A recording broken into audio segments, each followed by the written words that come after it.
Now we will discuss average propensity to consume or APC. So the ratio of national income and total consumption expenditure is called APC or average propensity to consume. The formula of APC is C by Y. Now we will discuss the graph of APC. The horizontal axis of this graph denoted by national income and the vertical axis of this graph denoted by consumption, and AB is a straight line which denoted consumption curve at point D. At point D equal to national income equal to OM and C equal to DM. Now according to formula, APC equal to DM by OM because the formula is C by Y.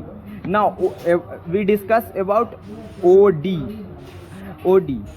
APC at any point of consumption curve is the slope of the straight line obtained by joining that with origin. In same manner, OE equal to EM1 divided by OM1.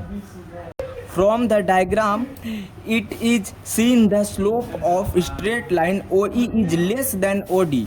It means the APC trend to decreases along with increases is national income. तो हमें इस diagram से क्या पता चला कि OE जो है वो लेस है, कम है, किससे? OD से. इसी चलते हम लोग कह सकते हैं कि APC डिक्रीज हो रहा है जैसे जैसे नेशनल इनकम इंक्रीज हो रहा है. Now we will discuss MPC or marginal propensity to consume.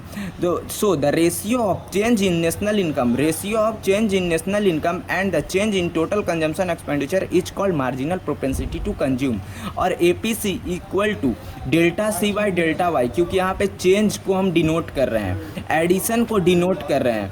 Now we will discuss graph of MPC. Okay, so the horizontal axis of this graph denoted by national income, vertical axis of this graph is denoted by consumption, and AB is the straight line which is a consumption curve or denoted consumption curve. D and E are 2 points on the straight line consumption curve AB, which show change in NI or delta Y equal to MM1 equal to DF, okay, equal to DF, and CM and C consumption, which is denoted by delta C equal to EF. So according to formula, MPC equal to delta C by delta Y, so the MPC equal to EF divided by DF.